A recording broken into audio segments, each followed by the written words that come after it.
Pronto. Boa tarde a toda a gente que está presente. Vou começar a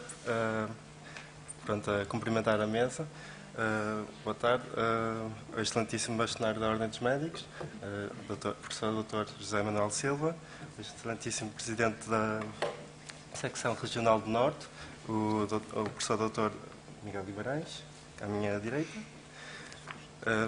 o excelentíssimo presidente da Associação Nacional de Bioética e criador da Cátedra de Bioética da Unesco, professor Rui Nunes. A excelentíssima diretora não pode estar presente, mas a professora doutora Maria Amélia, o excelentíssimo presidente da Associação Nacional de Estudantes de Medicina, o André Fernandes, peço desculpa.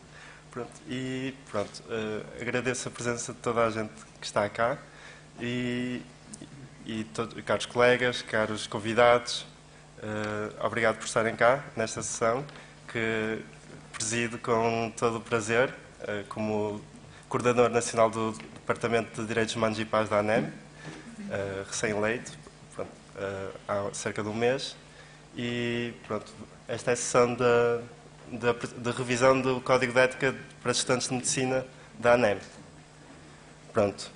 Sobre este documento, poderemos fazer uma contextualização. Este documento surge no seguimento de um projeto da ANEM, que é um dos primeiros projetos do Departamento de Direitos Humanos e Paz, que se chama Mais Humanos. Alguém conhecia este logotipo, este carimbo? Mais alguém? Pronto. Sim, no fundo, Mais Humanos. Exato. O Mais Humanos é um projeto que pretende consciencializar os estudantes de medicina para a humanização dos cuidados de saúde. Ou seja, verificou-se que existe uma falha no ensino médico nesta área e, portanto, considerou-se que dever-se-ia criar um projeto neste âmbito. E assim surge o Mais Humanos, que acaba por tentar colmatar estas falhas. Para além disso, temos este carimbo. Este carimbo vai aparecendo nas atividades das associações locais, a AFPUP, a ICPAS, por exemplo, que associa este carimbo às atividades que têm este objetivo mesmo, que é a humanização dos cuidados de saúde. Para além disso, também é usado noutras cerimónias, a cerimónia da bata branca, que certamente toda a gente conhece, todos os presentes que estão cá. E também podemos fazer referência ao Cartas a Estudantes de Medicina, não sei, que consiste os doentes escrevem cartas dirigidas aos futuros médicos sobre algumas das questões que eles acham pertinentes um futuro médico ter e possuir. Sobre o Mais Humanos, é um bocado por aí e pretende-se criar uma rede que pretende sensibilizar para esta temática e que, no fundo, é para sermos melhores médicos no futuro. E, portanto, é um projeto bastante pertinente. Passando agora ao Código de Ética em si. Podem ver a primeira página ali. Vamos começar a discutir daqui a pouco os pontos para alterar, mas antes disso gostava de fazer uma pequena introdução. Este documento foi criado há alguns mandatos anteriores, foi apresentado e posto à consideração de várias entidades no ano passado. Por exemplo, contamos com a presença do professor Dr. Rui Nunes, que esteve nesta sessão no ano passado. E, no fundo, pretende unificar e uniformizar os códigos de ética nacional, para tornar este documento nacional, sem prejuízo para os documentos que já existem nas faculdades. Este documento pretende ser um guia para nós nos guiarmos no início do nosso ciclo clínico de estudos. E, portanto, considero um documento bastante pertinente e todas as pessoas com quem falei consideram que isto é pertinente e, portanto, estamos aqui para discuti-lo hoje. Agora gostaria de dar a palavra aos presentes a esta mesa para dar uma palavrinha sobre a sua presença e pronto. Boa tarde a todos. A mesa já está cumprimentada, por isso cumprimento só o Presidente e não posso deixar de salientar aqui, cumprimentos a todos naturalmente, a delegação do Conselho Federal de Medicina do Brasil e o seu Presidente, o professor Carlos Vital. E é com muita honra que os temos aqui nesta sessão e é sempre um imenso prazer recebê-los em Portugal e estreitar as nossas relações, que já são bastante estreitas e de grande amizade. Eu queria cumprimentar a Associação Nacional dos Estudantes de Medicina pela iniciativa de discutirem e elaborarem um código de ética para os estudantes de medicina. Acho que é extremamente pertinente. Não é por acaso que a ética se ensina nas faculdades de medicina e aprofundar o debate sobre a ética, elaborando um código de ética para estudantes de medicina, acho que é extraordinariamente relevante. Eu dei só uma vista de olhos rápida sobre esta proposta. Aliás, enviei a proposta para o Conselho Nacional de Ética e Deontologia Médica da Ordem dos Médicos, assim que o recebi, para emitirem também a sua opinião e o seu parecer, que depois enviaremos à ANEM, ainda não recebi a resposta. Acho que será interessante esse contributo do Conselho Nacional de Ética da Ordem dos Médicos. Eu diria que isto me parece mais uma carta de direitos e deveres do que propriamente um código de ética, porque um código de ética, à partida, não fala de direitos, ou não fala dos nossos direitos, dos direitos dos estudantes de medicina, fala dos direitos dos outros com quem nos relacionamos e, portanto, talvez isto pudesse ser organizado de outra forma e não estarem aqui no Código de Ética os direitos dos estudantes, porque isso não tem propriamente a ver com a ética, com os bons costumes dos estudantes de medicina. Mas o professor Rui Nunes, que é um especialista nesta matéria, ele certamente poderá dar um contributo mais aprofundado do que o meu. Portanto, eu, de alguma forma, não incluiria num código de ética os direitos dos estudantes de medicina. É mais algo que se aproxima dos deveres, dentro do significado da palavra ética, dos bons costumes, dos deveres, do caráter, da boa prática dos estudantes de medicina. E depois incluiria também, de alguma forma, uma menção ao futuro, apesar de ser um código de ética para estudantes de medicina, dos estudantes se mentalizarem e irem preparando, e certamente o estudam nas cadeiras de ética para cumprir o código deontológico da Ordem dos Médicos.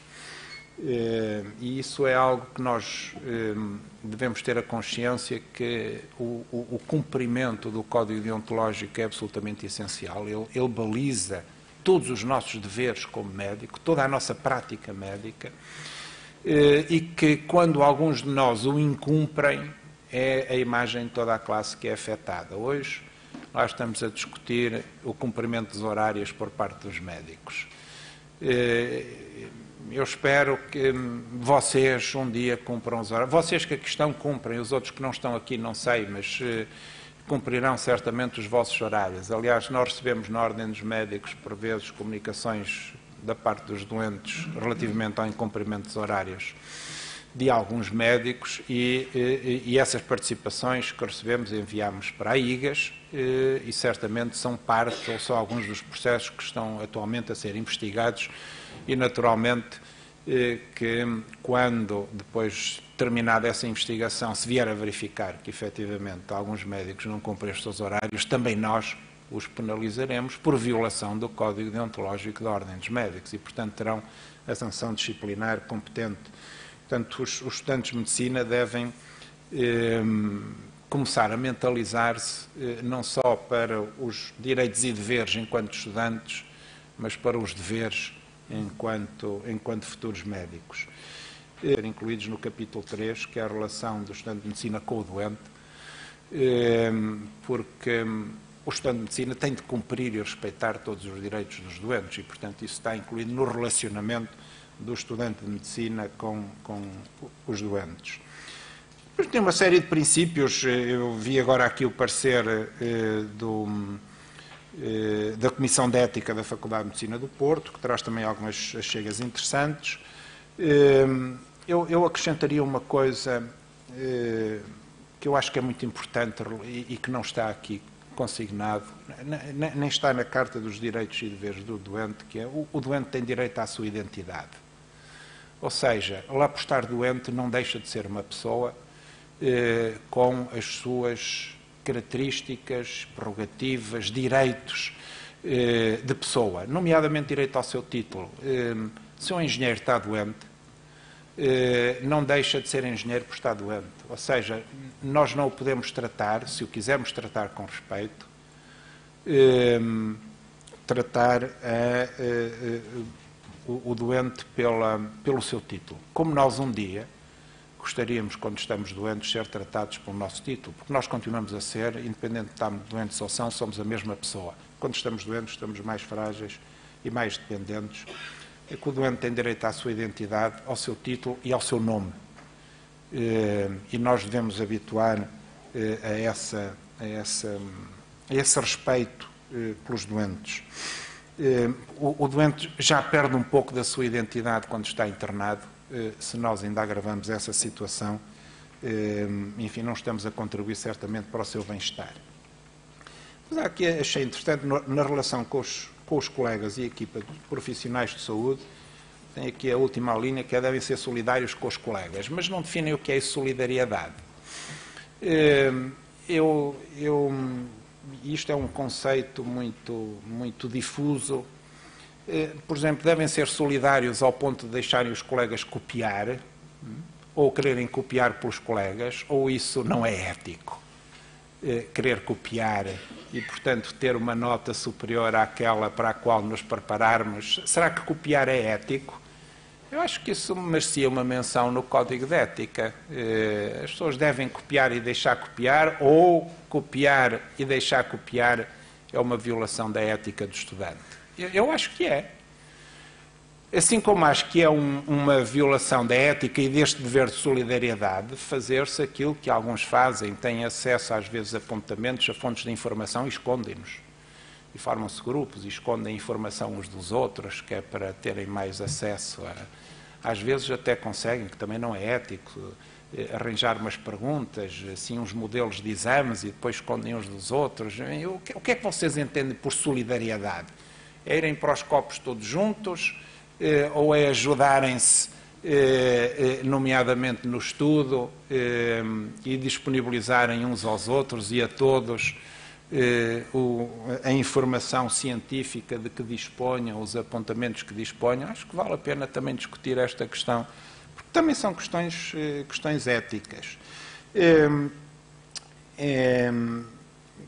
Está aqui colocado, e bem, para nós nos habituarmos a isso e não sentirmos que isso pode ser, até às vezes, o doente colocar-nos em dúvida, que o doente tem o direito de obter uma segunda opinião sobre a sua situação de saúde. Isso é extraordinariamente relevante. A forma de aceder às vezes a essa segunda opinião, o modo como está a ser comercializada a segunda opinião é discutível, mas o doente tem sempre direito a uma segunda opinião e isso não representa nenhuma falta de respeito ou de consideração para com o seu médico. É evidente, quando há uma confiança ilimitada no médico, normalmente o doente prescinde de uma segunda opinião. Mas mesmo havendo, às vezes nós próprios, porque a medicina não é uma ciência exata, não transmitimos uma certeza absoluta e, portanto, o doente vai procurar uma segunda opinião. Esperemos que seja uma fonte credível e não algo que o torne mais confuso. Mas quando o doente nos questiona relativamente a fontes de informação, por vezes não fidedignas, nós devemos ter, obviamente, o respeito e a paciência de aceitar essas questões e de lhe explicar e não respondermos como alguns colegas respondem altivamente e anti-eticamente, a dizer eu é que sei eu é que sou o médico. Isso é uma resposta que nós não podemos dar nunca aos doentes. Temos o dever de lhes explicar tudo aquilo que eles perguntem e queiram saber e precisem de saber para se descansarem, para estarem mais tranquilos, e nós temos naturalmente essa obrigação de corresponder às expectativas do doente. Eu terminava mais uma vez elogiando esta iniciativa e acho que devem continuar a promover a discussão, porque julgo que o Código merece uma discussão mais continuada para depois então procederem à sua aprovação final. Parabéns. Obrigado. Agora passava a palavra aqui ao professor Miguel Guimarães. Bom dia. Ou boa tarde a todos. Eu estou aqui a mais, como vocês já repararam, não é? É importante que se diga isso, porque aqui quem representa a Ordem dos Médicos é o nosso bastonário, e portanto, e bem, portanto, o que ele disse eu subscrevo inteiramente. Temos aqui o professor de Bioética da Faculdade de Medicina da Universidade do Porto, enfim, o professor Rui Nunes, e portanto eu estou aqui numa posição um bocado mais complicada e se calhar mais até para participar no debate do que propriamente para arriscar-me sequer a sugerir alterações ao Código de Ética, sendo que quando se fala de um Código de Ética para os estudantes, isto levanta-me desde logo uma questão, quer dizer, eu acho que os estudantes têm que ler os vários códigos de ética que existem. Isto é, e vocês muito bem no Código de Ética mencionam aqui vários documentos, que são documentos de facto importantes, como a Declaração Universal dos Direitos Humanos, a Convenção Europeia de Bioética, o Juramento de Hipócrates, o Código Deontológico da Ordem dos Médicos, etc. Portanto, estes documentos são documentos que vocês devem conhecer e que devem tentar aplicar na prática no vosso dia-a-dia. Porque quando nós estamos a falar de ética, da ética geral, a ética geral não se aplica aos estudantes de medicina, aplica-se aos estudantes de medicina e aplica-se a todas as pessoas. Portanto, o respeito que nós temos que ter pelos doentes no nosso exercício da profissão, o respeito que temos que ter com os colegas, bom, isso já está mais ou menos regulado, ou melhor, está bem regulado até, através do Código Deontológico que os médicos têm que ter. O resto é ética geral, é ética universal. E nesse sentido, é bom que vocês pensem em ter um código de ética, é bom que vocês pensem que, para além das questões técnico-científicas, para além da qualidade de formação que têm no curso de medicina, é importante juntar à questão da qualidade da formação em termos técnico-científicos as questões éticas e até deontológicas, porque do conjunto da qualidade técnico-científica e da aplicação das chamadas boas práticas da ética e da deontologia é que resulta aquilo que nós costumamos dizer que é a qualidade técnica com a parte científica, mas tem também a ver com a ética. Nesse sentido, eu dou os parabéns à Associação Nacional de Estudantes de Medicina e ao líder do projeto, enfim, ao presidente da Associação e ao líder do projeto, que é o José Chame, por estarem a levar a cabo esta iniciativa de vocês poderem aprovar um Código Nacional de Ética de Medicina. As questões que o nosso bastonário acabou de elencar, eu concordo maioritariamente com elas. Eu penso que tudo o que ele disse, de facto, são pequenas questões que devem ser tidas em atenção, nomeadamente quando estamos a falar dos estudantes. É óbvio que a questão dos direitos e deveres dos doentes é uma carta que vale por si própria, quer dizer, não tem que estar necessariamente no Código de Ética. Eu tenho dúvidas que ela deve ser incluída aqui no Código de Ética, porque ela tem valor e tem força por si só, não precisa de rigorosamente mais nada, nem estar associada a um Código de Ética, seja de quem for. No entanto, apesar de tudo, eu percebi porque é que vocês colocaram aqui os direitos. O que o nosso bastonário diz é verdade. Isto aqui, enfim, a ética basicamente tem a ver com deveres, não tem a ver com direitos, mas vocês, de forma inteligente, põem aqui ter acesso a um ensino e estágios clínicos de qualidade, ou seja, como vocês estão a sentir que a vossa formação, neste momento, nas faculdades de medicina, não está a ter a qualidade que vocês desejam, vocês resolvem incluir isto aqui porque acham que têm que ter qualidade na formação pré-graduada para poderem vir a ser medicina com qualidade, e isto, enfim, terá uma formulação ética avançada no tempo, no sentido de oferecer os melhores cuidados de saúde aos doentes. Portanto, eu percebo isto aqui, embora acho que, de facto, como diz o nosso bastonário, enfim, os direitos, teoricamente, não têm que estar aqui. Eu vou ficar por aqui, vou ficar disponível para o debate que se seguirá, certamente, sobre alguns pontos específicos nesta matéria e muito obrigado pelo convite que me fizeram. Muito obrigado.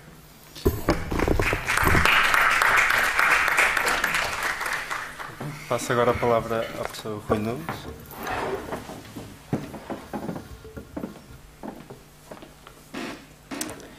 Ora, boa tarde a todas e a todos os presentes. Devo dizer, como professor de Bioética e Ética Médica, que fez no último sábado 20 anos de doutorado nesta área, que este é um dos momentos de maior orgulho da minha vida profissional. Pode não estar a sala cheia, mas não deixa de ser um desses momentos. E porquê? Porque chego à conclusão de que os nossos esforços valeram a pena. Valeu a pena 20 anos de trabalho árduo de uma equipa que eu lidero, mas está aqui a professora Ivone Duarte, a professora Guilhermina Rego e outros no nosso Departamento de Ciências Sociais e Saúde. Valeu a pena este trabalho porque hoje os estudantes têm uma percepção diferente dos problemas do que eu tinha quando era exatamente estudante do 4º ano de Medicina. E, portanto, esta é uma primeira nota de enormíssima satisfação e com uma pequena pitada de sensação também de dever cumprido. E de transmissão do testemunho a uma nova geração que está seguramente melhor preparada do ponto de vista técnico, mas também mais preparada e capacitada sobre a importância da ética e da deontologia médica. Eu estou desde o início associado a este código, não estou na base, obviamente, da sua formulação, portanto, a estrutura e os princípios, os valores são da pena e da lavra dos estudantes, que eu aqui saúdo, na pessoa do José Chen, todos o Presidente da ANEM, e os restantes estudantes que estão na mesa e que estão na assistência, por este magnífico trabalho que têm levado a cabo. Realmente a responsabilidade é deles e o mais importante, a meu ver, é que existe um código de ética. Claro que, como em qualquer código, primeiro, pode ser sempre melhorado. Nada é uma obra acabada, mas sobretudo quando estamos a falar de um código de princípios éticos. Segundo, ele vai-se transformando diariamente de acordo com o sentir da classe médica e o diálogo da classe médica com a própria sociedade. Portanto, eu diria que, para além da enorme satisfação pessoal, há aqui um ponto absolutamente central, é a existência de um código de ética, que, como digo, era uma miragem quando eu era estudante de medicina. Aproveito a ocasião para felicitar os nossos convidados brasileiros, o Sr. Presidente do Conselho Federal de Medicina do Brasil, que os nossos jovens estudantes podem não ter essa percepção, mas que tutela diretamente, ética e disciplinarmente, mais de 400 mil médicos brasileiros. E, portanto, o facto de estar nesta sala não só nos enche de orgulho, mas é também um sinal vivo de que esta matéria é de importância para o nosso país irmão e que, obviamente, tenho a certeza, porque lhe vou oferecer um exemplar do Código de Ética dos nossos estudantes, que vai levar esta mensagem. Não sei exatamente o ponto no Brasil nesta matéria, mas qualquer que seja o ponto, é evidente que ganhamos nós e ganha o nosso país irmão neste cruzamento de perspectivas para melhorar ainda mais aquilo que é a ética médica e também a ética do estudante de medicina. E na sua pessoa, cumprimento também o Sr. Dr. José Galo, que é o Diretor-Tesoureiro do Conselho Federal de Medicina, e a Sra. Presidente do Conselho Regional de Medicina do Distrito Federal de Brasília, e é com muito gosto que os recebemos aqui. Não vou fazer nenhum comentário sobre o Código, como digo, os comentários do Sr. Bastonário e do Sr. Presidente da Secção Regional do Norte da Ordem dos Médicos são obviamente muito oportunos. O Código pode ser sempre melhorado. O mais importante, como disse, é que ele exista e que os nossos jovens estudantes, que daqui a 2 anos, tenho a certeza absoluta que vamos encontrar nós todos na magnífica sala Guilhermina Sugia, na Casa da Música, para prestar homenagem ao nosso pai da medicina, Hipócrates de Cós, e que vão proclamar publicamente o juramento hipocrático, mas tenham plena consciência, como foi aqui dito, sobre quais devem ser as características do médico e da médica do século XXI. No fundo é isso que está aqui em causa. Aquilo que vos espera nas próximas décadas não é exatamente o que me esperou a mim, nem aos que me antecederam. É muito mais do que isso. A sociedade hoje é muito diferente, é uma sociedade muito mais diversificada e heterogénea do ponto de vista da ética social, como disse o Dr. Miguel Guimarães. Há uma profusão de conhecimentos, desde logo pelas redes sociais, para outros instrumentos de comunicação, que faz com que a população esteja muito mais madura e tenha muito mais conhecimento. Portanto, o médico do século XXI tem que ter uma certa humildade de perceber que não é Deus, que pertence e tem a possibilidade de pertencer à mais prestigiada das profissões que há na superfície da Terra, mas que isso é uma enorme responsabilidade e que essa responsabilidade implica também uma grande humildade de saber e conhecer os seus limites e conhecer que a sociedade, obviamente, estará sempre a escrutiná-lo e a escrutiná-la na mais ínfima daquela que é a sua ação. Portanto, esta nota de humildade é absolutamente essencial. E como foi dito pelo Sr. Bastonário e pelo Sr. Presidente, o médico tem que ser vertical, tem que ser íntegro. É evidente que em todas as profissões há quem falhe, nós sabemos disso. E todos nós, uma outra vez na vida, acabamos por falhar. Mas o que temos por lutar é porque os valores centrais da ética médica, nomeadamente aqueles que estão plasmados no nosso Código Deontológico e aqueles que estão vertidos no juramento hipocrático, sejam os valores que norteiam a nossa atuação no dia-a-dia e que faz com que integremos a profissão mais brilhante que, repito, existe à superfície da Terra, sem nenhum desprimor por todas as outras, mas é aquela que nós escolhemos e é essa vida que queremos para nós. E, portanto, ficar esta nota, uma nota também de integridade, de sabermos que há linhas que não se ultrapassam, linhas que não se ultrapassam por interesses económicos, linhas que não se ultrapassam por pressões da investigação e da indústria que está por trás da investigação, linhas que não se ultrapassam porque, no fim da linha, aquilo que se espera de nós é que sejamos competentes e que nos dediquemos ao outro, nomeadamente ao doente, de acordo com aquilo que fomos aprendendo ao longo da vida. Mas o médico do século XXI também tem que ser um médico que, de algum modo, respeita os direitos humanos, respeita as pessoas por aquilo que elas são, e não por características arbitrárias, não é porque é homem ou mulher, não é porque é alto ou baixo, não é pela cor da pele, não é pela orientação sexual, é simplesmente pelo facto de ser pessoa. E, portanto, isto molda muito aquilo que nós somos e pretendemos para a nossa profissão. E por isso, com toda a naturalidade, vem a doutrina do consentimento informado, e vem a doutrina do segredo profissional, e vem a doutrina do respeito pela privacidade da pessoa, etc, etc, etc. Portanto, esta noção de respeito, de um diálogo constante entre competência e respeito, creio que é absolutamente essencial. E tem que ser, obviamente, como diz o Sr. Bastonário, solidário, altruísta e justo. O médico é também um agente de justiça, no sentido nobre do termo, no sentido de uma efetiva igualdade das pessoas perante o sistema de saúde e perante a sociedade como um todo. E eu creio, para não me alongar muito, que estes princípios estão globalmente vertidos neste código. Como digo, um código pode ser sempre melhorado. Desde logo em democracia, numa democracia plural e vibrante como a nossa, há divisões diferentes e, portanto, há sempre um aspecto que um pode concordar mais ou um pode concordar menos. Mas repito e termino exatamente como comecei. O mais importante é constatarmos que hoje temos uma geração de jovens médicos e de jovens estudantes de medicina que têm plena consciência dos seus direitos e por isso eles de algum modo estão aqui também plasmados, mas sobretudo das suas responsabilidades, da enorme responsabilidade social que é o exercício da medicina.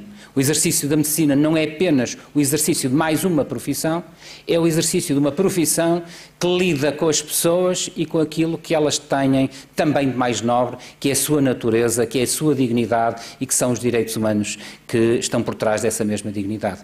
E, portanto, eu diria que, efetivamente, valeu a pena. Estarei pessoalmente e institucionalmente sempre disponível para colaborar. Faço por dever de ofício, mas faço sobretudo com enorme prazer, porque acho que este é o caminho. O caminho é este, é desde cedo, desde jovens, pensarem nestes problemas, e por isso está tanta gente aqui nesta sala, pensar nestes problemas, pensar que não são problemas dos outros, que são problemas nossos e que vão ser absolutamente essenciais para o exercício da nossa profissão e, mais do que isso, não apenas para o exercício da profissão de cada um de nós, individualmente considerado, mas também para a nobreza da profissão como um todo. E, portanto, este aspecto eu queria aqui também salientar. Já disse a alguns dos colegas há pouco, antes de iniciar esta sessão, mas aquilo que cada um de nós faz reflete-se no todo e no conjunto da profissão. E, portanto, temos que ter esta ideia por trás de todos os nossos atos. Não há aqui nenhuma condescendência, nem nenhum paternalismo. Efetivamente é assim. E, portanto, aquilo que devemos fazer, e este código é uma grande ajuda, é uma grande ferramenta e é um grande instrumento, é dar os passos para que a medicina seja ainda mais total, para que seja muito mais do que uma ciência e que seja também muito mais do que uma arte. Por isso, muito obrigado, estarei sempre à vossa disposição, contem sempre comigo. Muito obrigado pela vossa atenção. Passo agora a palavra ao jovem médico, o Dr. Diogo Silva, que esteve a trabalhar.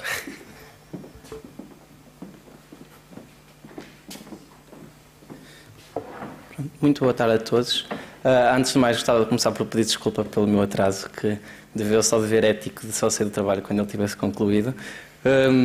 E pronto, eu queria começar por primeiro agradecer o convite e dizer que é um bocado estranho estar numa atividade da ANEM como um jovem médico, tendo em conta que só o sou há cerca de 5 meses que acabei o curso, mas é certamente uma honra, obrigado, é certamente uma honra ver que um projeto tão importante como este foi estimulado principalmente pela direção da Associação Nacional dos Estudantes de Medicina, e é um orgulho ver que uma coisa tão importante que não existia até agora teve que partir dos estudantes.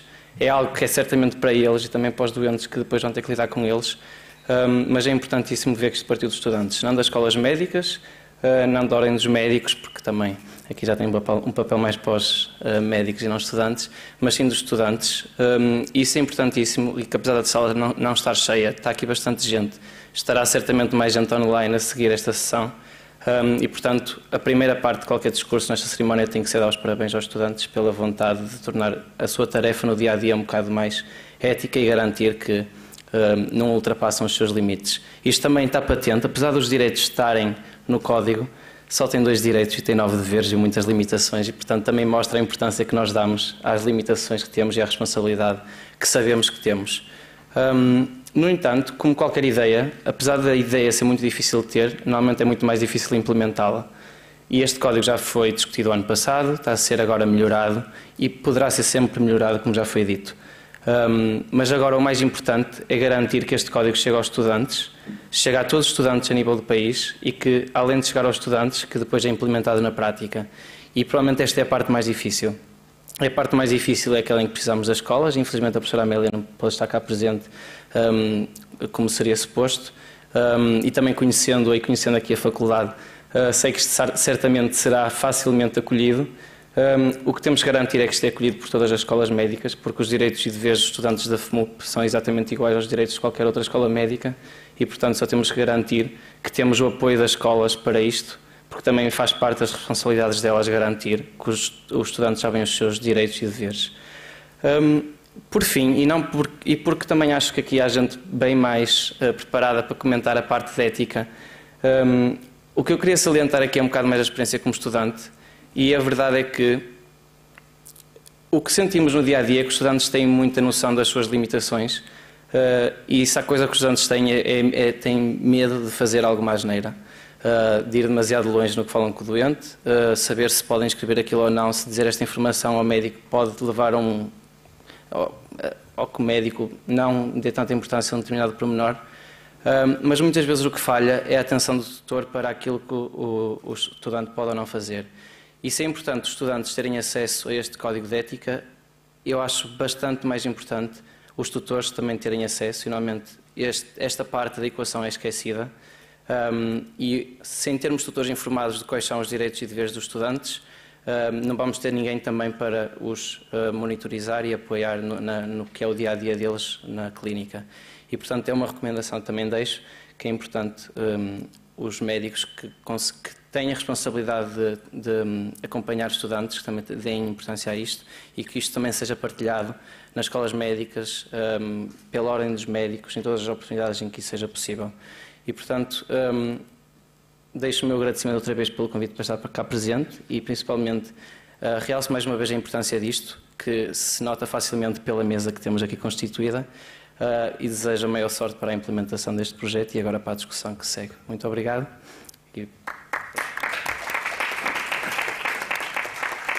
Gostaria de dar uma última palavra ao Presidente da ANEM, André Fernandes. Muito boa tarde a todos. Bem, eu encontro-me aqui presente como representante da associação que propõe o Código de Ética, portanto, estou mais como proponente do que como contribuidor para a revisão do Código. Ou seja, nesta fase não vou fazer sugestões de alteração ao Código, porque estarei aqui para receber as referidas sugestões. Clarificando apenas um pouco a existência deste Código de Ética, há séculos que existem códigos de ética médica, há séculos que é reconhecida a importância de existir um código deontológico ou de ética que defina como é que o médico deve lidar com o doente, reconhecendo que o doente é um ser humano e que se encontra numa situação fragilizada. Acontece que os estudantes de medicina, ao longo do seu curso, e cada vez mais agora com as novas tendências de ensino médico mais prático, também lidam inúmeras vezes com os doentes e portanto, estão sujeitos a situações semelhantes às que os médicos estão, lidar com a fragilidade humana e ter que saber aconselhar e não piorar, e não agravar a situação. E, portanto, faz todo o sentido que os estudantes de medicina também tenham o seu próprio código deontológico, não o seu código deontológico, mas o seu código de ética. É verdade que existem vários códigos de ética espalhados pelas faculdades, uns de uma forma mais formal, outros de uma forma mais informal, mas como o Diogo referiu, o doente de Lisboa é igual ao doente do Porto, que é igual ao doente de Coimbra, e o estudante de medicina de Coimbra não é diferente do estudante de medicina da Covilhã, que não é diferente do estudante de medicina de Braga. Daí ter surgido esta iniciativa que nós considerámos que poderíamos uniformizar um conjunto de princípios básicos de bom comportamento e de boas práticas dentro da prática da aprendizagem médica, e daí temos tentado reunir então este documento um pouco de consenso, que não pretende sobrepor-se aos códigos que existem a nível local, mas que tenta uniformizar estes princípios. O código foi então, o Código de Ética de um estudante de medicina surgiu então dentro da Associação Nacional de Medicina, de Estudantes de Medicina, há uns 3 anos que se começou a trabalhar nele. Foi finalmente aprovado no ano passado, sendo que é aconselhável que um documento desta índole seja revisto periodicamente, especialmente tendo sido recém-criado, daí nós estarmos a revê-lo tão proximamente, para que possamos então aumentar os contributos e melhorá-lo. Portanto, resta-me agradecer, claro, a todos os presentes nesta mesa. Eu não considero que alguém esteja a mais nesta mesa, porque tendo em conta o propósito desta sessão, que será contribuir com argumentos e contribuir para um debate, acredito que todas as personalidades que estão nesta mesa, pela sua experiência e pelo seu currículo, o poderão fazer ativamente. Em relação aos comentários que já foram feitos, poderíamos rever, efetivamente, um pouco da forma do código e, se calhar, rever a forma como os direitos aqui se encontram plasmados, mas acho que na sua globalidade o Código tem plasmados os princípios fundamentais da ética na prática médica, como o sigilo médico, o consentimento livre, a relação com a equipe de profissionais de saúde. Portanto, embora possamos rever algumas coisas, eu no global estou bastante satisfeito com este documento. Não, claro que poderá ser melhorado e esse é o objetivo desta sessão. Obrigado.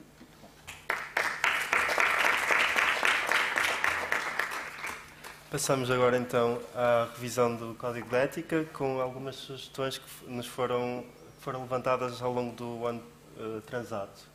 E, portanto, em relação aos princípios gerais, foi levantada uma questão,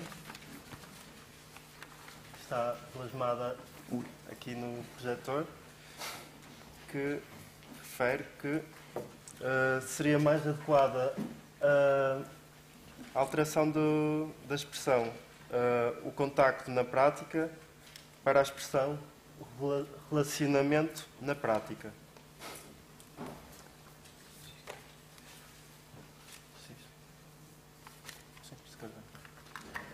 Não. Será mais prático se estiver lá.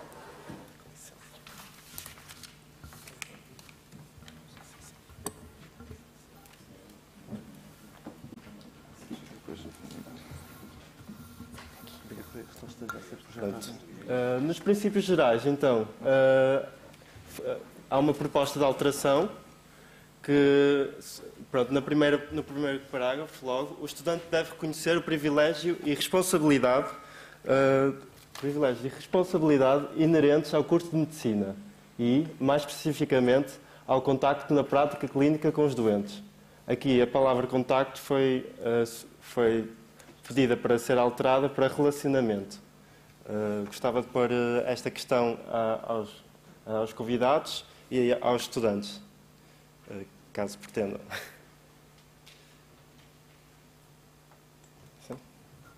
Quanto aos estudantes, alguma objeção? Acham pertinente? Pronto, será então.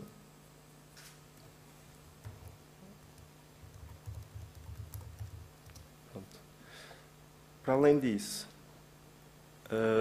no segundo parágrafo, no decurso do seu percurso académico, o estudante deve ter uma conduta respeitosa de acordo com o que se espera de um estudante de medicina e futuro médico. Foi proposta uma adição de uma palavra à conduta, sendo também, portanto, uma conduta ética, para além de respeitosa. São questões mais formais, mas que devem ser discutidas.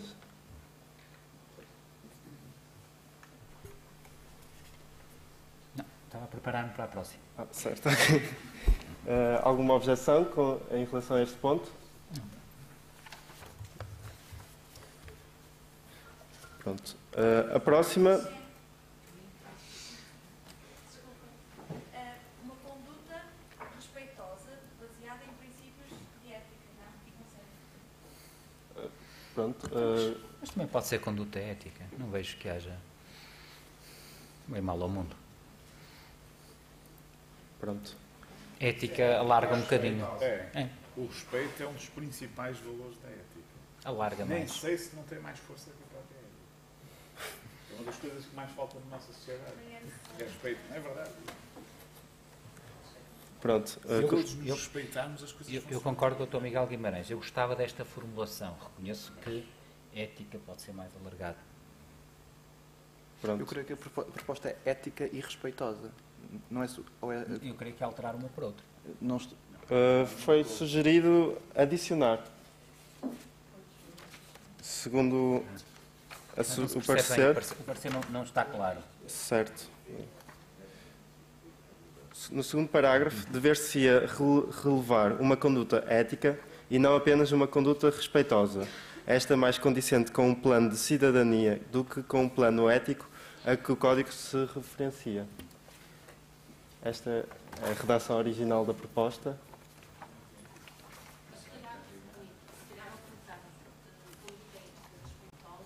E respeitosa.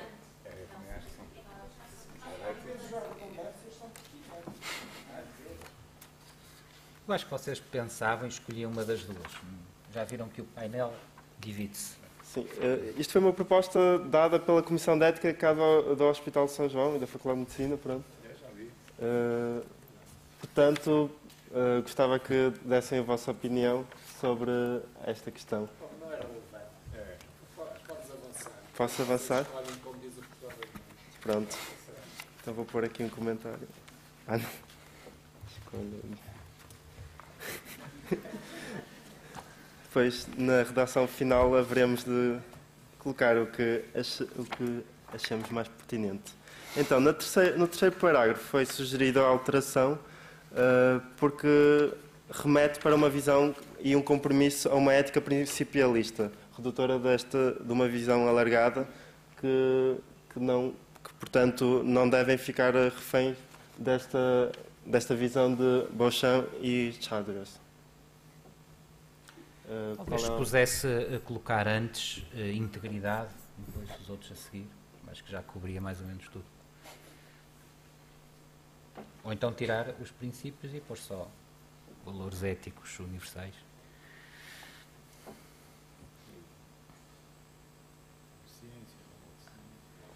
Se calhar começar com integridade, beneficência, não beneficência. Eles não sugerem nada, mas dizem que esta visão é reducionista, não é? E eu creio que alarga colocando integridade. E já descola da visão principialista, digamos assim. Sim. A visão principialista é muito anglo-saxónica e, portanto, sobretudo em alguns países mediterrâneos, há uma como é que eu ia dizer, uma contestação que é quase que epidérmica, não é propriamente fundamentada. É simplesmente querem diferente, pronto. E acho que nesse sentido pode-se resolver o problema por esta via. Posso colocar uma questão em relação à pertinência da inserção da palavra também da responsabilidade? Sim. Quer dizer, fica mais rico. Sim. Com um conjunto mais alargado de princípios e de valores, e todos eles cabem aqui. Pronto, então, a redação final seria da integridade, beneficência, Sim. não maleficência, autonomia, justiça e responsabilidade. Sim, acho que ficava bastante completo. Não obstante, amanhã pode surgir mais algum princípio que se possa incluir. Só soma, não subtrai nada, não é? Parece-me a mim.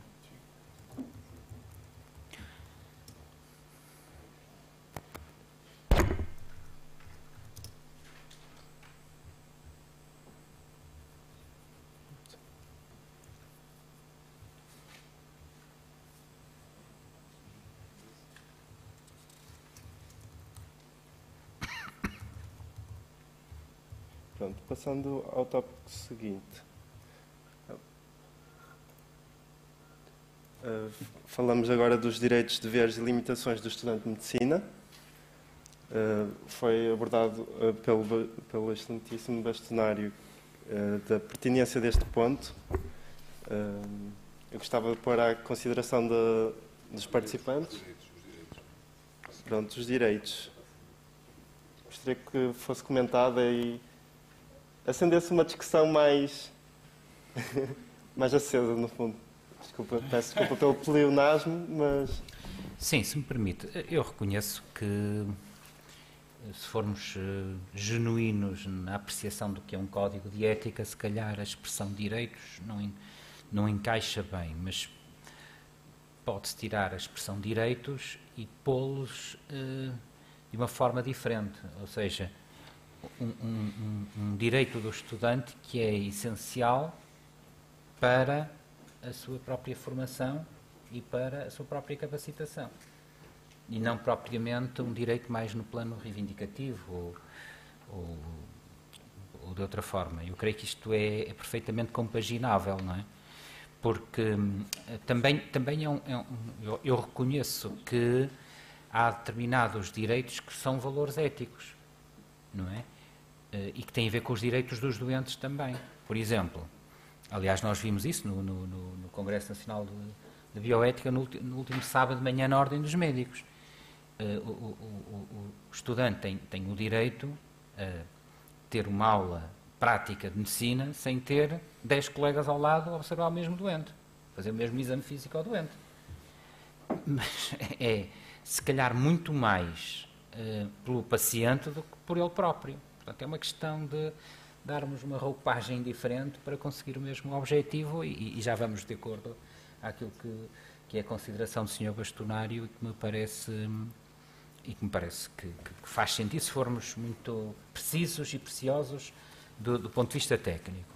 No que diz respeito ao cadáver humano, estou com completo desacordo com a Comissão de Ética do Hospital de São João. A questão aqui não é respeitar as peças cadavéricas, é respeitar o cadáver mesmo. Pronto. O cadáver não é um conjunto de peças cadavéricas. Já lá vai assim. Já vamos a esse ponto. Vamos então definir que alteração é que seria proposta para este ponto. Qual seria então a proposta de alteração? Dos direitos? Sim, É assim, os direitos eu incluí-os na introdução. na introdução. Sim, eu há pouco ou isso. já falei Parece na muito questão bem. dos direitos. Eu acho que entendi que vocês colocaram isto aqui para salvaguardar, de facto, aquilo que é a qualidade da vossa formação e, portanto, consequentemente, aquilo que é a qualidade dos cuidados de saúde que os doentes podem vir a ter. Um bocado como agora o professor Rui Nunes acabou de dizer. Mas, se calhar, indo de encontro àquilo que o nosso bastonário disse, de facto, não faz muito sentido num código de ética estarem direitos. Não quer dizer que não possam estar, mas não faz muito sentido. Se calhar era mais interessante colocá-los, por exemplo, na parte da introdução. Porque eu acho que vocês devem reafirmar isto, e mais de reafirmar isto, vocês devem colocar isto em prática. E uma das críticas que teria a fazer ao Código de Ética, eu não cheguei a fazer porque pensei que o debate não era assim ponto a ponto, não é? E tinha tomado até aqui umas notas, é que vocês, por exemplo, o Código de Ética não está muito virado para as novas tecnologias e para a medicina do futuro. Está um Código de Ética dentro daquilo que é a medicina tradicional, a nossa medicina clássica, não é? Vocês não falam aqui, nem sequer abordam naquilo que é o que foi acabado de dizer, de estarem, por exemplo, vários estudantes de medicina num consultório com um médico. Quer dizer, não abordam esta questão, não assim diretamente, mas ainda que de forma indireta. Quer dizer, porque neste momento nós sabemos que existe, e como o Código de Ética se tem que adaptar à realidade de cada momento, como o professor Rui nos disse muito bem, por exemplo, neste momento, um dos graves problemas que existe para os estudantes de medicina, e isso foi evidente no estudo que vocês publicaram recentemente, é que estão demasiados estudantes de medicina com apenas um doente. E daqui deste código, é assim, as partes gerais do respeito, etc, está tudo aqui, portanto, à partida excluem isso. Mas se calhar valia a pena, nem que fosse na introdução, mais uma vez, porque a introdução dá para tudo. Atenção, a introdução dá um bocado para tudo, não é? Tirar direitos. Depois, daqui a uns tempos, a coisa está regularizada, podem-se outra vez voltar para trás, não sei. Mas não considera que acabam por ser também direitos nossos terem estes dois pontos? A redação não, os direitos são vossos e estão bem colocados e não me parece que estejam mal. Agora, não fica muito bem num Código de Ética existirem direitos, foi aquilo que o nosso bastonário disse. E, portanto, nessa perspectiva, vocês conseguem integrar isto que está aqui na parte da introdução e aproveitando até e deixar algumas deixas relativamente àquilo que está menos bem neste momento nas escolas médicas. Porque reparem numa coisa, este Código de Ética é para ser aprovado a nível nacional, é para ter uma duração, se calhar para ser revista anualmente, não faço ideia o que é que está previsto, e portanto é uma coisa que vai tendo alguma adaptabilidade. Estes dois direitos podem perfeitamente integrá-los no segundo parágrafo. No decurso do seu percurso académico, durante o qual o estudante de medicina tem o direito de ter acesso a um ensino e de estágios clínicos de qualidade e ser respeitado e tutelado na sua condição de estudante no decorrer do seu estágio clínico, o estudante deve ter uma conduta respeitosa de acordo com o que se espera de um estudante de medicina e futuro médico. Portanto, podem integrar isso aqui no segundo parágrafo com facilidade. Mas também seria interessante, porque os vossos direitos devem estar mais no Código de Ética das faculdades. Eu não sei se todas as faculdades têm um Código de Ética ou não. Aqui diz no parecer da Comissão de Ética que a Faculdade de Medicina da Universidade do Porto tem o seu Código de Ética. De facto, no Código de Ética estão as obrigações da Faculdade de Medicina do Porto, também estão, não é só, mas estão as obrigações para com os seus estudantes. Ora, nas obrigações para com os seus estudantes estão os direitos dos estudantes. Portanto, podem ser integrados os direitos dos estudantes nas obrigações da Faculdade de Medicina para com os estudantes e vocês podiam fazer essa proposta. Se calhar já lá estão. Não sei, se calhar já lá estão. Mas seria uma possibilidade. Muito bem. Pronto. Esta parte será então Olha, eu vou aproveitar para pedir desculpa por ter que me ausentar. São 3h30, ainda tenho que ir para Lisboa, de maneira que está aqui a Ordem dos Médicos, bem representada pelo Presidente da Secção Regional do Norte, e tudo aquilo que o Miguel disser eu assino por baixo. Continuem bom trabalho e, mais uma vez, parabéns pela vossa iniciativa, parabéns pelo vosso Código de Ética, e um grande abraço ao professor Rui Nunes e um grande abraço ao Conselho Federal de Medicina, aqui muito distintamente representado, e foi mais uma vez um prazer revê-los.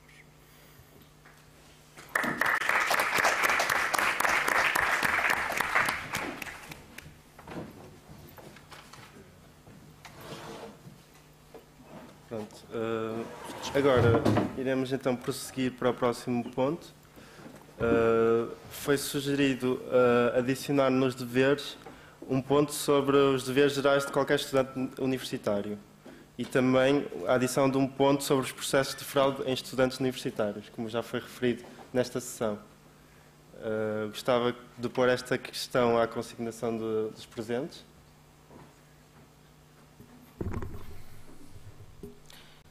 Mais uma vez, creio que isso podia ser... Eu concordo plenamente com o Dr. Miguel Guimarães, ou seja, que estes aspectos relacionados com os aspectos relacionados com os direitos deviam ir para a introdução. Os deveres, nomeadamente os referentes àquilo que sugeriu, pode estar, não vejo inconveniente que acrescentem aqui uma linha com esse aspecto, mas... e sabendo nós que errar é humano, vamos lá ver. Eu também não queria com essa linha se pressupusesse que isso é uma prática generalizada. Preciso também ter cautela com isso. Não é? Portanto, eu punha uma abordagem muito genérica de que o estudante de medicina tem a obrigação de acordo com o tal princípio da integridade, ter especial cautela com práticas dessa natureza, plágio, de fraude intelectual, etc, etc. Uma linguagem muito genérica, porque não quero crer que isso seja uma prática generalizada. E se formos muito assertivos, estamos a pressupor que é. Claro. Gostava então de auscultar os restantes presentes. Eu comentando com isso os dois pontos, ou seja, a inclusão de deveres gerais dos estudantes e a parte do plágio, por exemplo, tudo isso encaixa-se perfeitamente neste código, mas a verdade é que isto é um código de estudantes de medicina, não um código de estudantes. Cada universidade já tem o seu código de deveres e direitos de estudantes, ou seja, um ponto genérico faria sentido. Algo demasiado pormenorizado podia perder o foco da parte ética relacionada com a medicina especificamente e não só com o estudante. Aqui o que nos particulariza é que nós somos estudantes que lidam com doentes e não só estudantes, e acho que isso dever-se a manter o foco. E, portanto, algo muito genérico faria sentido, mas eu acho que poderia ser contraproducente ser mais pormenorizado do que isso. Mais alguma questão da audiência? Nenhuma? Pronto. Então, a conclusão é que, pronto, adiciona-se uma formulação genérica. Uma informação genérica sobre esta questão.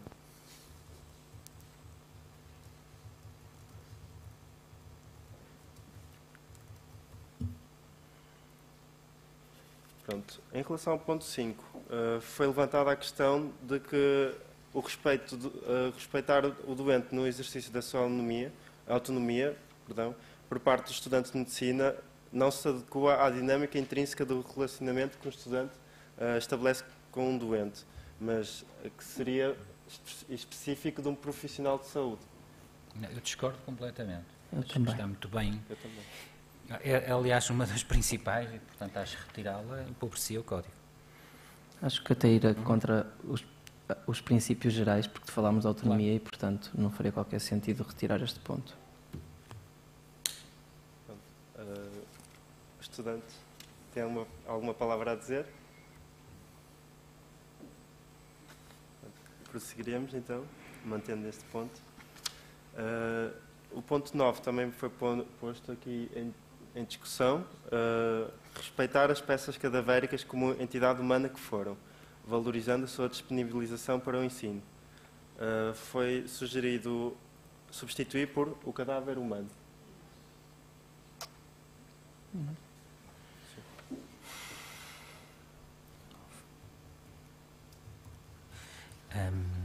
É menos abrangente.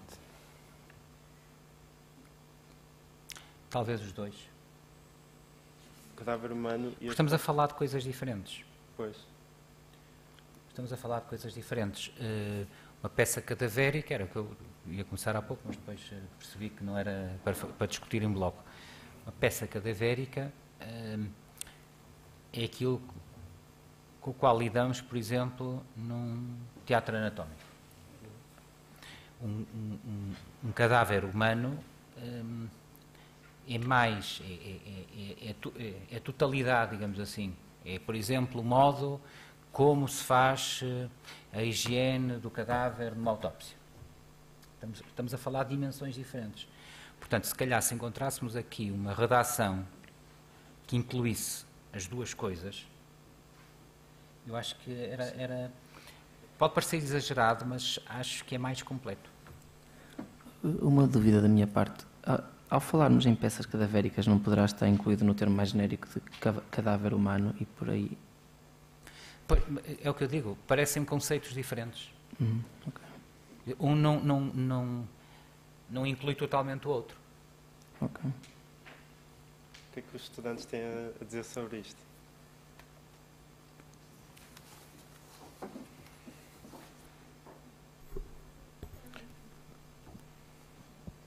Eu lembro que na primeira revisão que fizemos no início do transato ano, esta foi uma das discussões na altura, porque na primeira redação estava escrito cadáver e nós optamos por incluir peças cadavéricas exatamente por isso, porque nós lidamos no nosso dia-a-dia, na formação pré-graduada, com muitas peças cadavéricas e é importante, da mesma forma que respeitar o cadáver na sua totalidade, respeitar também essas peças, porque elas também foram uma pessoa humana e também merecem respeito e nossa consideração, até porque foram-nos cedidas por um princípio muito nobre, que é a nossa formação.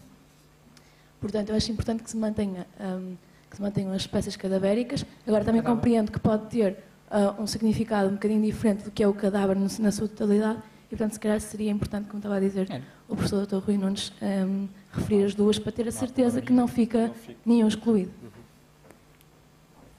Portanto, a redação final seria respeitar o cadáver humano e as peças cadavéricas Exatamente. como entidades humanas que foram, Sim. valorizando a sua disponibilização para o ensino. Depois vocês, a formação, mais o espírito agora aqui. Estamos no cadáver. Eu não tenho, eu segui, não. O ponto seguinte será então a adição de um ponto extra que diz respeito à confidencialidade. Será então respeitar a confidencialidade relativa a toda a informação a que lhe foi permitido aceder. Assim aqui é. Esta questão da confidencialidade. Não há um ponto sobre confidencialidade. Sobre sigilo médico. Mas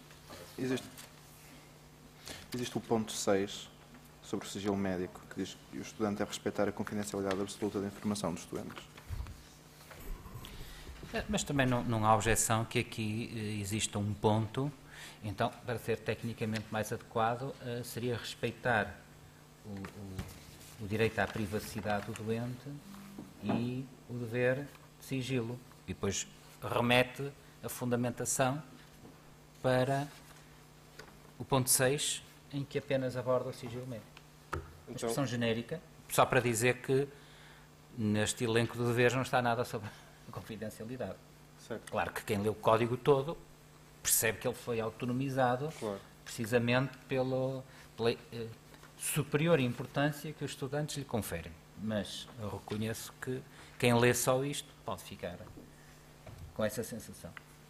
Portanto, também não vejo, por exemplo, a seguir à autonomia, aliás, está no 6, respeitar a privacidade do doente em cada momento da relação estudante-doente, vírgula, e depois aqui complementar com o segredo. Então, E depois, mas eles sugerem meter aqui uma cláusula sobre segredo. Põe-se na sequência do direito à privacidade. pronto. Só um breve inciso, que depois quem quiser aprofundar, lê à frente.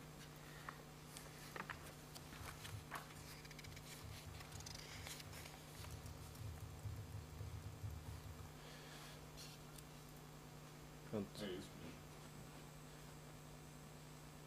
Depois passamos então para o ponto. Sim. Sim, o ponto seguinte diz respeito a uma grelha. O estudante não pode. Nem vale a pena ler. Sim.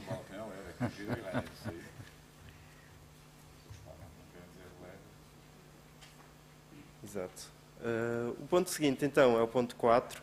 O estudante deve prestar atenção ao doente, ouvir as suas queixas e perceber e respeitar as ansiedades do doente, auxiliando na desconstrução de ideias pré-concebidas e sem fundamento científico.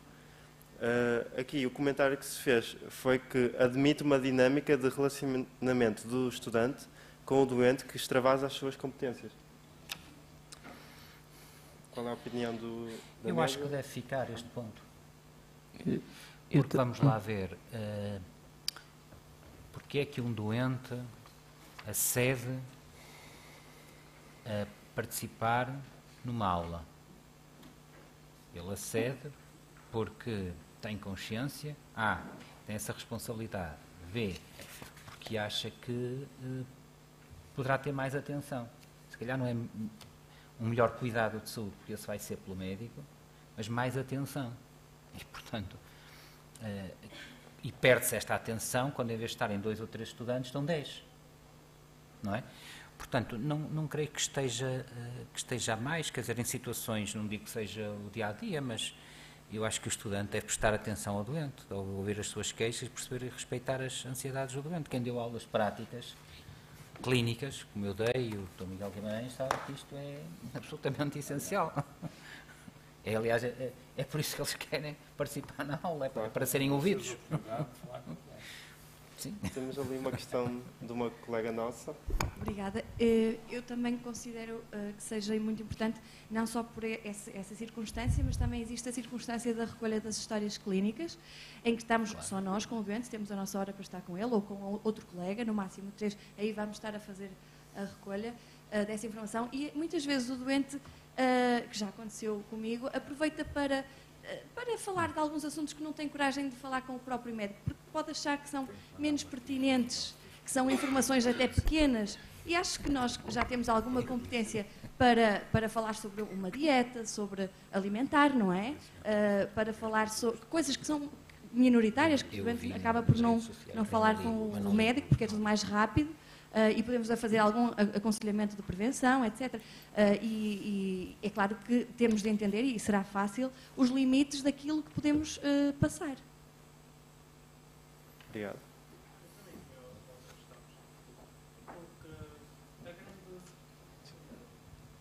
A grande questão que eu colocaria aqui neste ponto seria mais na última parte, no auxílio da desconstrução das ideias pré-concebidas e sem fundamento científico do doente.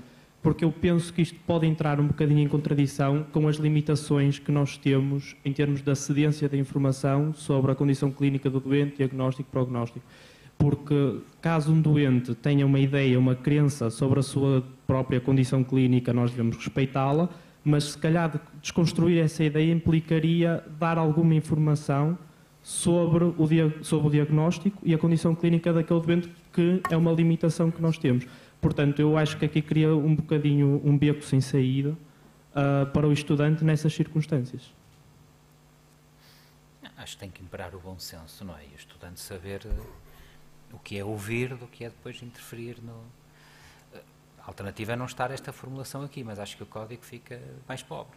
Sem dúvida que eu concordo com a parte de ouvir o doente e prestar atenção às queixas e às ansiedades, mas neste momento a desconstrução das ideias pré-concebidas e dar um fundamento científico às crenças que o doente eventualmente possa ter, se calhar implicaria dar alguma informação que seria uma limitação. Mas se for alguma informação genérica, não me parece mal. Imaginemos que uma pessoa julga, tem uma pré-concepção errada sobre o modo como se transmite o VIH-Sida. Então o estudante de medicina não diz nada?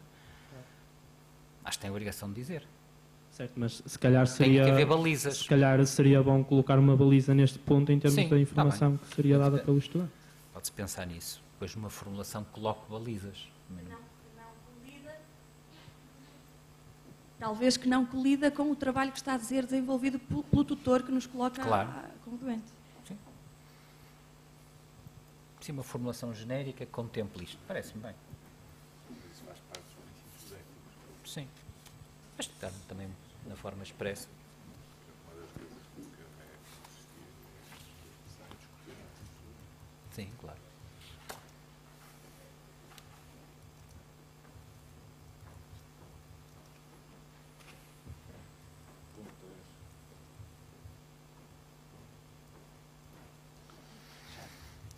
Portanto, o próximo ponto será o ponto 5. O estudante deve ter um papel ativo na defesa dos interesses do doente, notificando o seu tutor de situações das quais se aperceba e que se adivinhem nocivas para o bem-estar físico, psicológico e ou emocional do doente. Isto vem de encontro um bocado ao que já foi dito e, portanto, gostaria que fosse posto à consignação. Pessoalmente não vejo motivo para mudar, mas a expressão notificar o tutor. Pode-se pôr informar o seu tutor, se acharem que é mais. Aquele que está como o doente que estamos a entrevistar. Muitas vezes o nosso professor que nos dá autorização para retirar a história clínica não é o médico desse doente. Mas eu acho que aqui também é uma questão de... Isso será uma questão de pôr o médico responsável em vez de tutor. Mas eu acho que aqui a interpretação acabou por ser um bocado mais técnica de notificar, porque... Aqui a palavra é entre notificar ou informar. Portanto, eu penso que o professor de Filipe Almeida, que teve a visão, e provavelmente acha que a palavra notificar que é demasiado forte. A ideia é que o estudante de ensino está a dizer, atenção, que você tem isto aqui, isto não está bem feito. Não, portanto, provavelmente ele quer uma palavra mais leve, tipo informar, digo eu, não sei. E pode ficar a informar sem problema nenhum. Perfeitamente. Além disso, tendo em consideração a sugestão que veio ali da colega, substituir tutor por tutor ou médico assistente? Sim. A bastonária que eu vou dizer agora.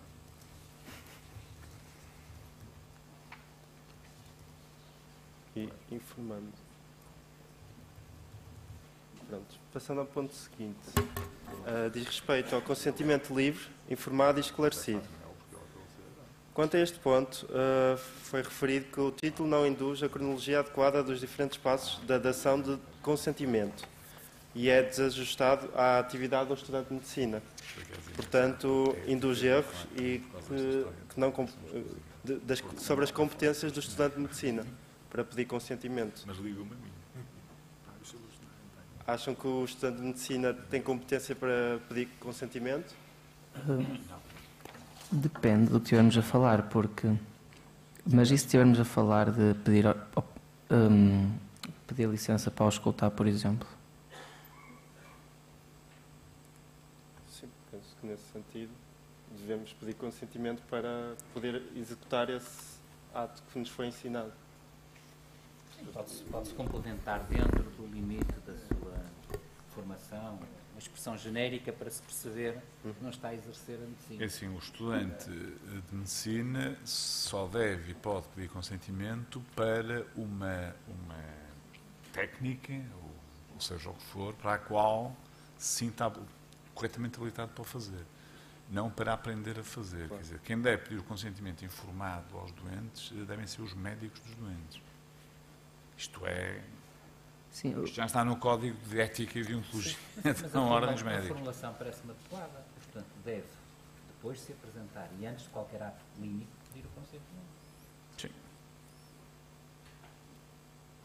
Portanto, mantém-se a redação. Eu creio que sim. Alguma Nessa Deve perspectiva. informar, deve garantir o esclarecimento, deve respeitar a decisão e, nos casos de incompetência, vejo que isto merece nenhuma alteração. Alguma questão? eu acho que seria grave isto não estar aqui presente de alguma forma, porque a verdade é que é o que acontece, desde que o doente saiba que é um estudante que está à frente dele, qualquer ato que o estudante realize que seja consentido, portanto, obviamente não intervenções major, esperemos, mas pelo menos aquilo que é feito dia a dia nas clínicas, isso deve estar aqui ressalvado. Pois depende do que estamos a falar. Sim. Mas só para balizar isto, porque eu tenho o defeito de ser um médico que faz medicina todos os dias. E isto é um defeito, quer dizer, tem virtudes, tem defeitos. E uma das virtudes que tem é que qualquer doente no meu serviço, eu faço urologia. Urologia é uma especialidade que trata muitos doentes e trata doentes complicados. Muitos doentes já idosos, etc., e com doenças às vezes complicadas, oncológicas e por aí fora. Nenhum consentimento informado na urologia sobre um ato cirúrgico ou tratamento médico, etc., no mínimo é assinado por um especialista. Não é assinado por um interno da especialidade. Atenção, não estou a falar de estudantes de medicina, estou a falar de internos da especialidade, médicos já. E médicos até já com autonomia. Porquê? Por causa da questão da responsabilidade médica. Porque o consentimento é um ato que deve estar subjacente a qualquer atividade que a gente faça. E, por exemplo, o consentimento para conversar com o doente, muito bem, vocês devem pedir. O consentimento para o escutar, se acharem que é bem consentimento, não escrito. No dia em que vocês começarem a pedir consentimentos escritos para falar com doentes ou para escutar doentes, deixa de fazer sentido o aprender a medicina, porque depois as coisas não funcionam, depois não têm tempo. Quer dizer, é preciso também ter aqui bom senso, quer dizer, nem 8 nem 80. Senão é aquilo que acontece neste momento, por exemplo, na Suíça. Qualquer doente que vai ser operado à Suíça, chegam à beira do doente e dão-lhe um calhamaço com 1.500 ou 2.000 páginas para ler todas as complicações potenciais e possíveis de uma esterectomia, por exemplo, etc., com os artigos todos de referência dos últimos 10 anos, por aí fora. E depois, como é evidente, nenhum doente lê aquilo. Portanto, nós parece que estamos a brincar com estas questões, não é? E nós temos que levar isto de uma forma, se calhar, mais a sério. Claro que isto é feito porque as pessoas têm que se proteger legalmente daquilo que tem a ver com a sua responsabilidade, não é? Porque os doentes podem se queixar e nós temos vários tipos de responsabilidade, nomeadamente responsabilidade civil, enfim, penal, disciplinar, por aí fora, não é? No caso concreto dos estudantes, o consentimento aqui parece-me que é mais aquele consentimento de falar com doentes, assim, olha, eu sou o José Andrade e estou aqui neste serviço, sou estudante de medicina e vim a falar um bocadinho consigo. Pronto, parece uma coisa assim. Quando nós falamos de consentimento informado, livre, esclarecido, escrito, etc., normalmente não estamos a falar deste tipo de situação. Porque é evidente que isto faz parte da relação de respeito que tem que se ter com as pessoas. Com qualquer pessoa, seja doente ou não seja doente. Pronto. Passamos então ao ponto seguinte. Consentimentos informados, desculpa. Se acontece alguma coisa no doente, Eu gostaria só de questionar se não faria sentido colocar aqui o papel, no fundo, do tutor, ou seja, ou do médico responsável. Se após o doente ter prestado consentimento ao tutor ou... O tutor é que deve falar. Mas não sei se não valeria a pena colocar aqui neste ponto de consentimento, porque por um lado reforçaria também esta questão e a importância de solicitarmos o consentimento ao doente para que possa ter os estudantes, no fundo, na consulta ou exercer qualquer procedimento, e salvaguardava também esta questão do consentimento pelo estudante. Só para esclarecer. Parece-me uma boa proposta, até porque a responsabilidade é do tutor. E nós temos cada vez mais que responsabilizar os tutores. As pessoas que nos dão formação, ou que supostamente nos dão formação, reparem bem, não é? Vocês às vezes têm, enfim, são ali 10, 15, 20, e portanto nem percebem bem quem é que está a dar formação, mas as pessoas que nos dão formação têm esta responsabilidade também perante os estudantes. E isso é verdade e, portanto, vale a pena estar aqui, embora isto seja um código de ética para os estudantes de medicina, porque esse tutor está obrigado a fazer isso no Código Deontológico da Ordem dos Médicos. Atenção a isso, não é? E aqui a sugestão seria, mais concretamente, em que sentido? Ou seja, incluir no primeiro ponto em que o estudante se apresenta e também faz parte das responsabilidades do tutor apresentar os estudantes que vão falar com o doente ou outra ação qualquer, ou inclui também noutros pontos?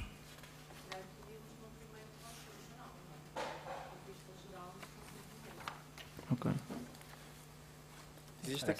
Existe aqui uma formulação que diz que quando o mesmo não se encontra capacidade para tal, o consentimento deverá ser pedido ao seu representante legal. Isso é relativamente ao doente. Não... Pronto. Certo. Então, também neste ponto, incluir uma formulação relativa ao tutor? sido solicitado consentimento pelo tutor, apresentar-se antes de qualquer ato público. Mas realçar aqui O papel do tutor. Parece bem. Pode ser sempre supervisionado pelo tutor ou com o tutor informado. Não é supervisionado de... Ok.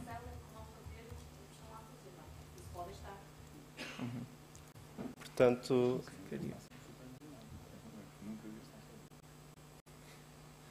deve solicitar ao tutor autorização para a execução do ato.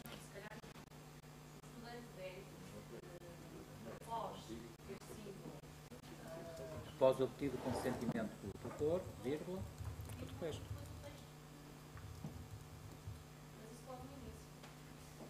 Ah, certo.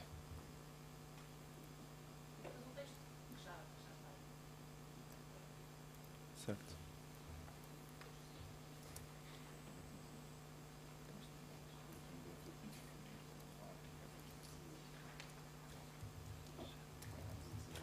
Pronto, passando ao ponto seguinte, temos a respeito do sigilo médico, temos o ponto 4,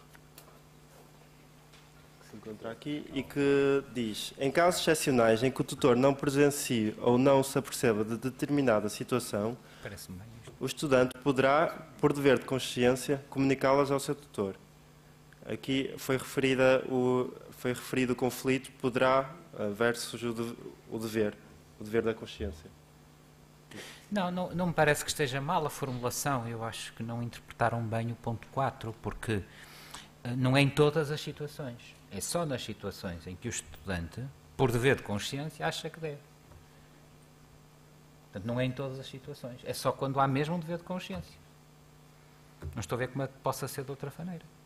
Poderá, se há uma situação em que ele, por consciência, entende que deve ser dessa forma.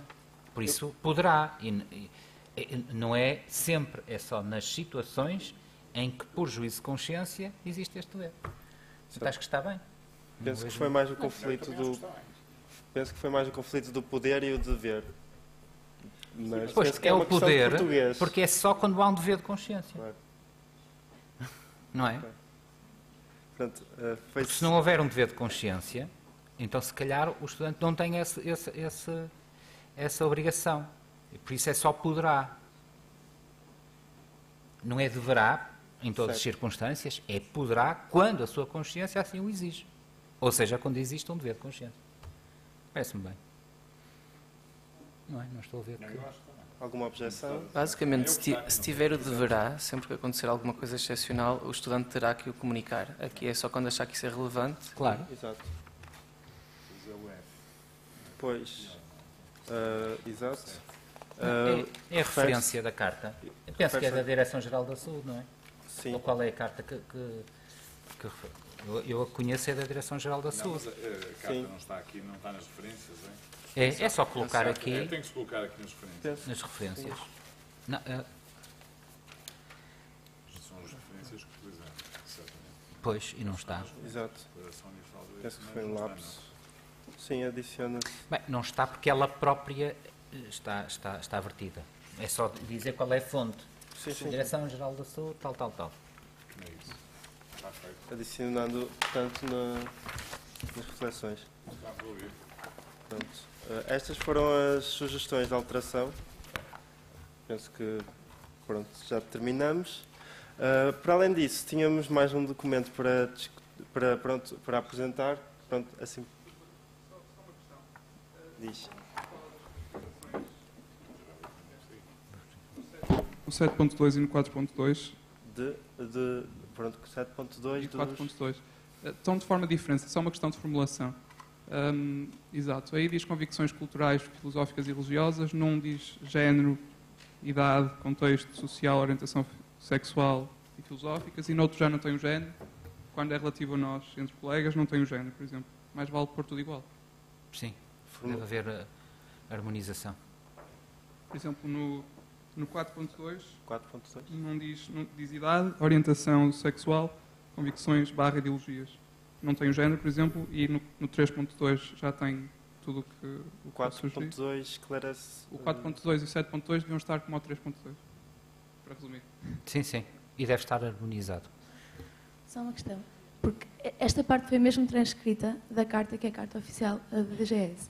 Portanto, eu não sei até que ponto, se tivermos a alterar como está a ser proposto, não deverá ser referenciado abaixo, porque lá está, esta parte foi totalmente transcrita. A minha questão é se devemos estar a alterar um texto que foi transcrito da DGS. Não, isso não podem. Pois, então essa é a minha questão. Mas está identificado como transcrito mesmo? Não, mas acabámos de propor que se tivesse então não referenciado pode mexer. em baixo.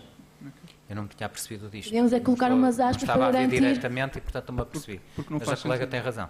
Mas, por exemplo, não faz sentido não ter o género na parte dos... Mas se não está na Carta dos Direitos sim. da DGS... Isso era algo que podíamos não- propor à não é DGS possível- que fosse alterado diretamente na Mas carta não é deles. possível ter alterar. podemos ter um anexo, não sei, uma parte, algo que diga, porque assim estamos a limitar a uma limitação de algo que já está feito, não é? Sim, mas repare, se o vosso código vai reproduzir uma carta que já existe, não se pode mexer. Sim. É só identificarem-se ou não com essa carta. Uma carta pode ser sempre melhorada, é como o vosso código. Portanto, eu no fim da linha concordo com a vossa colega. Tem razão nos princípios, mas formalmente não há como... Porque isso implicava reduzir o vosso ponto de vista. Não é? Porque não pode alterar o texto da carta. Sim, Porque é uma imagina, carta não é preciso publicada. alterar este texto da carta, mas ter outro ponto que já... portanto, Quando já muito defende- podem pôr um asterisco e dizem que, na Exato. vossa opinião, aquele artigo deve ser Eu complementado acho com que é isto, isto, importante, isto. e acho que é importante. Isso também não tem problema. Não desvirtuando a carta. Mais alguma opinião? Eu acho que isso acaba por estar um bocadinho contemplado quando eu não tenho a certeza, mas acho que em cima de quando falamos nos deveres do estudante, nós falamos lá em respeitar o doente em várias vertentes, e entre elas o género, a orientação sexual, etc. Portanto, já acabamos por incluir aí que nós temos esse dever, apesar de sim não estar refletido nessa carta. Eu vou-vos pedir imensa desculpa, mas quer eu, quer o Dr. Miguel Guimarães, vamos ter que sair. Sim. Porque temos agora Já vai terminar. um compromisso Falta só, inadiável. uma última questão será, nós trouxemos aqui também uma versão deste Código de Ética em inglês, para ser pronto, entregue aos estudantes de Erasmus e de intercâmbios. Muito bem. E que pronto, será revisto por uma equipa especializada para tal. E pronto, aqui está o resultado preliminar e que se encontra aí também na mesa. Sim, sim. E que será também divulgado. Muito obrigado pela presença. Muito obrigado. Parabéns a todos. Agradeço a presença de todos e lá fora estará pronto um lanche. Aqui à porta, do auditório. Então depois faz mexer. Sim, o resultado. Pronto. Muito obrigado, professor.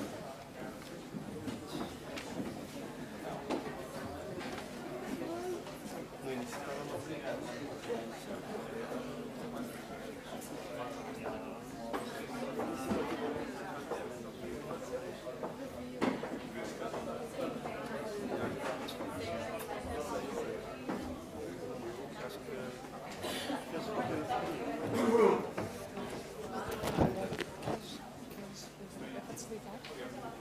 Fecho isto.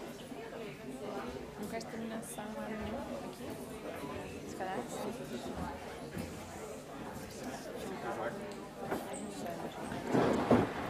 Se bem que eu canto muito bem. Não é que não queria estar a dar esta, não é? Porque eu sou uma pessoa muito humilde. Exato, não é? Olha, encerro ou... É? Depois eu encerro? Ok. Está bem.